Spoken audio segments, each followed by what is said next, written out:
Anahita হাশেমজাদের মতো বিশ্ব সুন্দরী শিশু আমাদের দেশে জন্মগ্রহণ করে। রিসেন্টলি এমন একটা বিশ্ব সুন্দরী শিশু জন্মগ্রহণ করেছে এক গরিব মায়ের পেটে। এইটা নিয়ে দেখলাম ব্যাপকভাবে মানুষ কন্ট্রোভার্সিটি করতেছে, এবং এটা নিয়ে সবচাইতে যে বিপত্তির বিষয়টা হলো ওই মাকে সবচাইতে বেশি কষ্ট দেওয়া হচ্ছে। কারণ তাকে বলা হচ্ছে আপনার শিশু দেখতে যতটা সুন্দর, আপনার ফিজিক্যাল কন্ডিশন, আপনার চেহারার সাথে তো এই শিশুর কোনো কিছু মিল নাই, মনে হচ্ছে যে আপনি এই বাচ্চাটাকে কোথা থেকে যেন নিয়ে এসেছেন। এইভাবে করে একজন গর্ভধারী মাকে ব্যাপকভাবে মানুষ কষ্ট দিচ্ছে।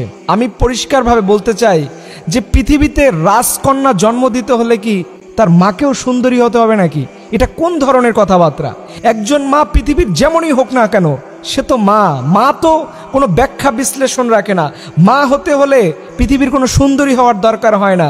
পৃথিবীর যে কোনো মানুষ তার মায়ের পেটে সুন্দর হতে পারে, কারণ আল্লাহ বলেছে লাকদ খলাকনাল ইনসানা ফি আহসানি তাকওয়িম। মানুষকে আমি সৃষ্টি করেছি। মানুষের অবয়ব, মানুষের সৌন্দর্য, তার রূপ লাবণ্য, এটা আল্লাহর পক্ষ থেকে আসে।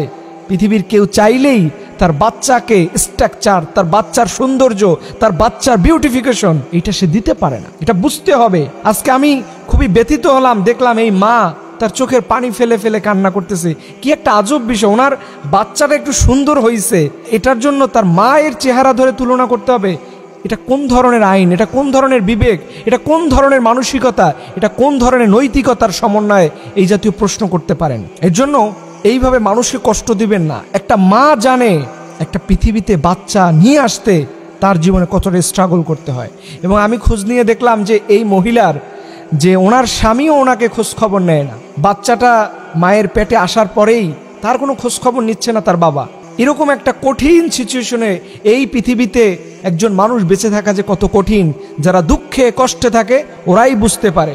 সেই জায়গা থেকে এত সুন্দর একটা ফুটফুটে বাচ্চা নিয়ে উনি এক জায়গা থেকে অন্য জায়গায় যাবেন, আর আজকে উনি নিরাপত্তাহীনতায় ভুগবেন যে ওনার বাচ্চাটা কে যেন নিয়ে যাবে।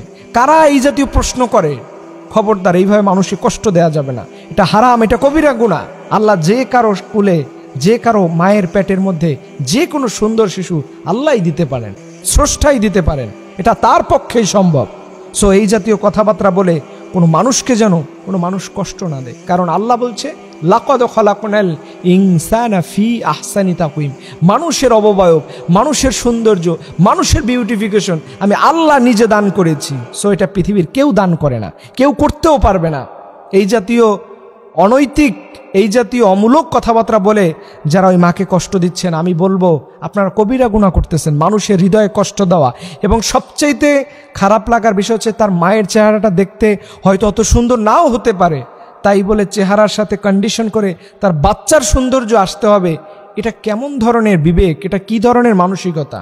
আল্লাহ রাব্বুল আলামিন যেন আমাদের সবাইকে এই জাতীয় অন্যায় অপরাধ কাজ করে এবং ধারণামূলক কথা বলা থেকে আল্লাহ যেন আমাদের সবাইকে হেফাজত করে। সকলে আমিন।